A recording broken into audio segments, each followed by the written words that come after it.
नमस्कार। आज इस वीडियो में हम चर्चा करेंगे भारत समय की। और भारत का समय उदय हो रहा है। भारत में बहुत अच्छे अवसर आने वाले हैं। कोरोना ने जितना नुकसान भारत का किया है, पूरी दुनिया का किया है, भारत का ही नहीं, उतने ही अवसर भी भारत में नए नए अवसर आ रहे हैं। क्योंकि बहुत सारी ऐसी कंपनियां हैं जो भारत में रुचि ले रही हैं, भारत की संस्कृति में रुचि ले रही हैं।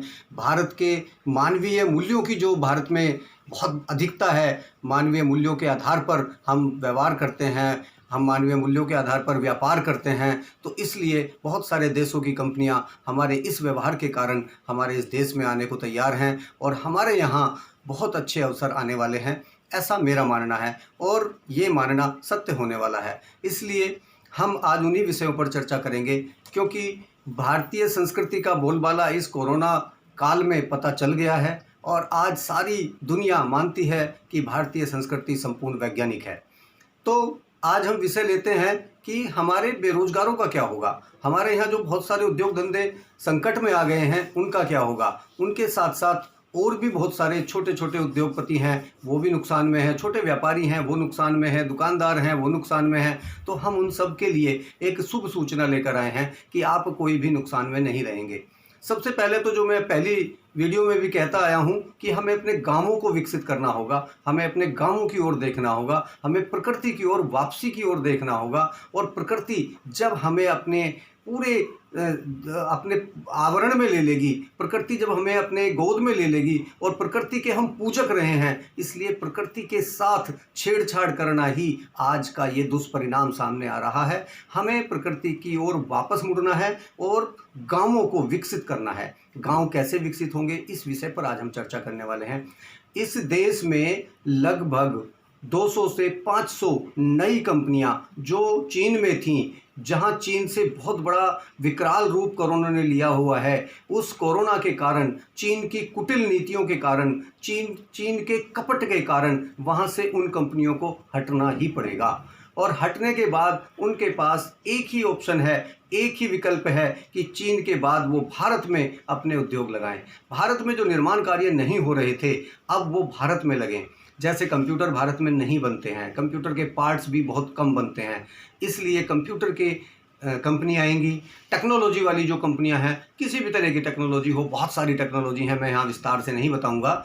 जितनी भी तकनीकी मशीनरी, जितनी भी काम उस तरह के होने वाले हैं, वो सब भारत की ओर देख रहे हैं, भारत की ओर रुख कर रहे हैं। और ये हमारे लिए बहुत बड़ा अवसर है, क्योंकि हम अच्छे हैं, हमारे देशवासी सारे अच्छे हैं, हमारे देशवासियों की नीयत अच्छी है, हम लोग परिश्रमी हैं और हम लोग किसी के साथ चीटिंग कपट नहीं करते हैं। इसलिए इस देश के लिए, इस देशवासियों पर सारी दुनिया की कंपनियों का भरोसा जागृत हुआ है। और आज यही कारण है कि वहाँ से बहुत सारी कंपनियां हमारे देश में आ रही हैं। हमें उनका स्वागत भी करना है, हमारी सरकार भी स्वागत कर रही है।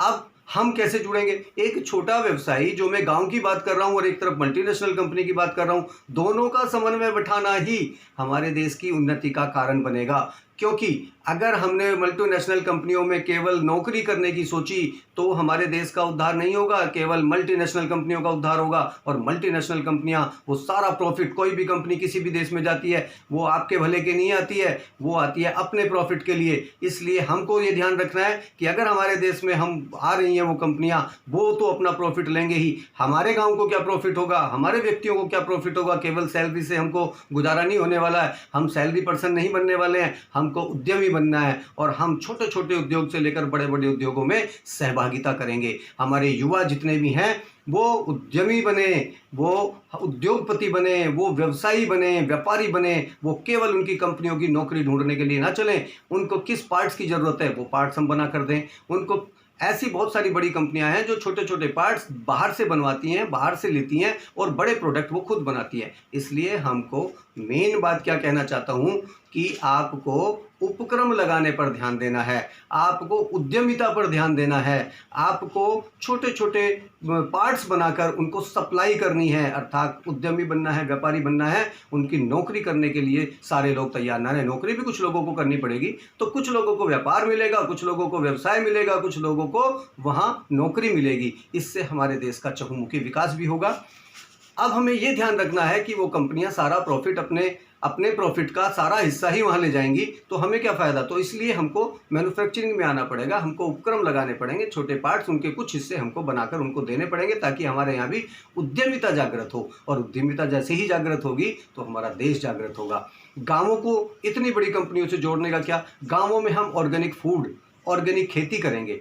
ऑर्गेनिक खेती करने से क्या लाभ होगा कि हम अपने देशवासियों को जहर से मुक्ति दिलाएंगे। जो आज वो खाने में विष खाते हैं, जहर खाते हैं, उस जहर से मुक्ति मिलेगी ऑर्गेनिक खेती करके। और वहीं हम फूड प्रोसेसिंग के प्लांट लगाएं ताकि उन प्लांट्स के द्वारा हम उससे फूड प्रोसेसिंग करके किसी भी तरह का, टमाटर है तो टमाटो सॉस बना के, या आम है तो आम, जहाँ जो चीज़ है उसका वही उत्पाद बनाकर, उसके प्रोडक्ट बनाकर, उसके शरबत बनाकर, उसके जूस बनाकर, किसी भी तरीके से पैकिंग करके उसको बाहर देना है। उससे हमारे गांव की उद्यमिता बढ़ेगी। हम गांव में और क्या कर सकते हैं, जड़ी बूटी उगा सकते हैं, जड़ी बूटी उगा सकते हैं, गोपालन कर सकते हैं, और गाय के बहुत सारे प्रोडक्ट ऐसे हैं जो मानव कल्याण के लिए बहुत ही हितकारी हैं।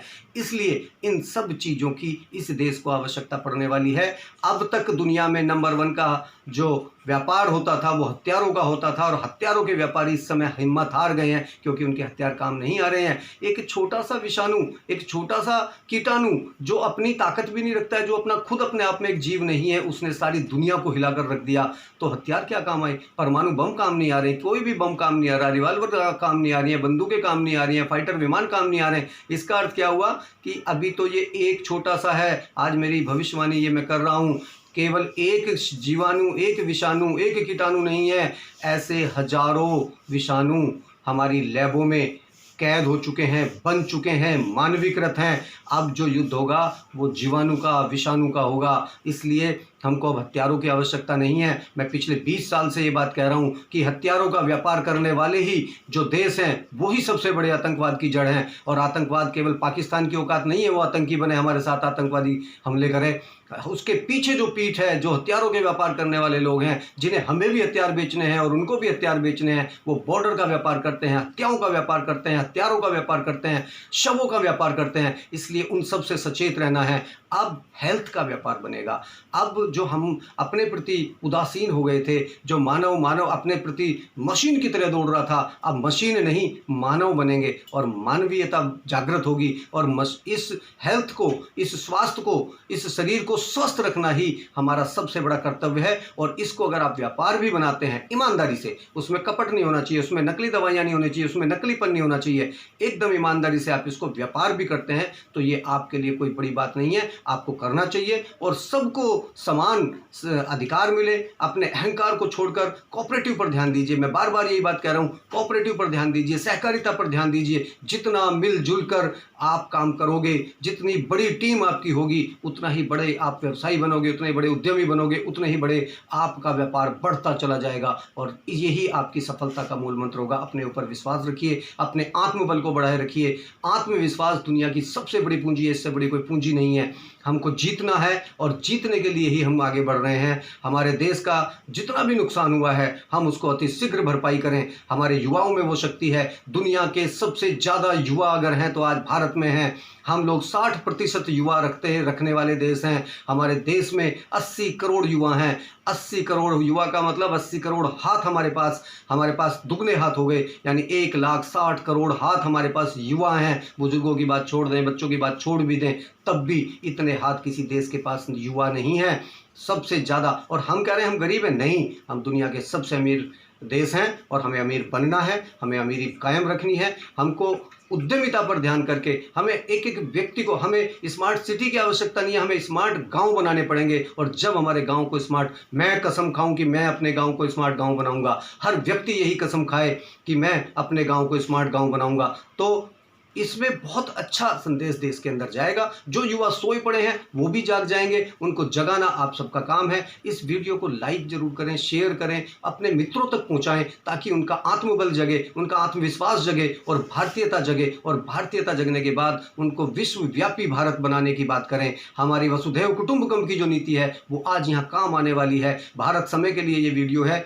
और भारत समय के लिए वीडियो इसलिए बनाया जा रहा है ताकि भारत का समय जो आया है उसका हम सब युवा मिलकर, हम सब भारतवासी मिलकर इस परिस्थिति का सामना करें, कोरोना संकट का सामना इससे हम लॉकडाउन में रहकर अपनी अपनी प्रतिभा को घर में ही निखारें और जैसे ही लॉकडाउन खुले हम उन सब विषयों पर आज जो चिंतन करें कि हमें क्या करना है, हमारी दिशा क्या होगी, हमें कौन सा काम करना उचित रहेगा, हमारे क्षेत्र में, हमारे गांव में, हमारे शहर में, हमारे आसपास कौन सा उद्योग हमें सफलता की तरफ ले जाएगा, ऐसा खोजिए। अगर नहीं खोज पा रहे हैं तो हमारी सहायता ले सकते हैं, आप हमारे संगठन से जुड़ सकते हैं। और संगठन की जो हमारी फीस भी बहुत ज़्यादा नहीं है, छोटी छोटी फीसें हमने रखी हैं और उस संगठन से जुड़ने का आपको ये लाभ होगा कि आपको व्यापार करना है, आपको उद्यम लगाना है और ग्राहक दूसरी जगह है, तो इस संगठन के सहारे एक दूसरे को ग्राहक मिलेंगे। आप जो चीज़ बनाते हैं वो दूसरा खरीदार हमारे पास है, जो वो बनाता है वो आपको चाहिए। एक दूसरे को संगठनात्मक ढांचा तैयार करने का ये लाभ होगा और आपकी पेमेंट्स की गारंटी, आपकी बहुत सारी परेशानियां,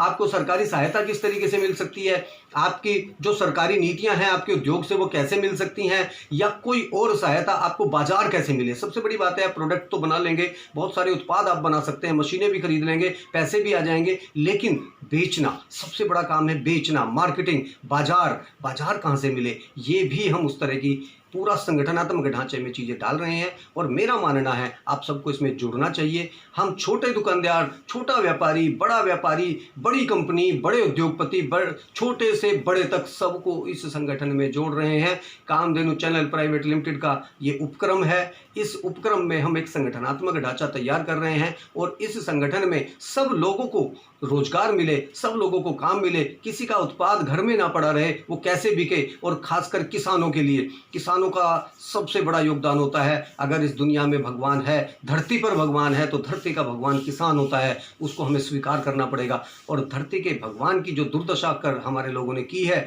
उसको हमें सुधारना है। किसानों के लिए विशेष योजनाएं इसमें रहेंगी। किसानों के बच्चे अगर उद्यमी बनना चाहते हैं उनके लिए हम क्या कर सकते हैं, वो अपने विचार में क्या सोचते हैं, अपना अहंकार छोड़कर सहकारिता की भावना अपनाइए। दुनिया में कोई ताकत ऐसी नहीं है जो भारतीयों को पीछे रख सके। विश्व गुरु भारत की सदा ही जय होगी।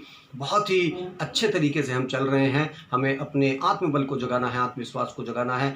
कृपया इस वीडियो को शेयर करें, अधिक से अधिक लोगों तक पहुंचाएं ताकि लोग इस संगठन में जुड़ें और सब लोग एक दूसरे से लाभ उठाएं। सबको संगठनात्मक ढांचे में आना चाहिए और संगठन की शक्ति दुनिया की सबसे बड़ी शक्ति होती है। इसलिए बहुत बहुत धन्यवाद। नमस्कार।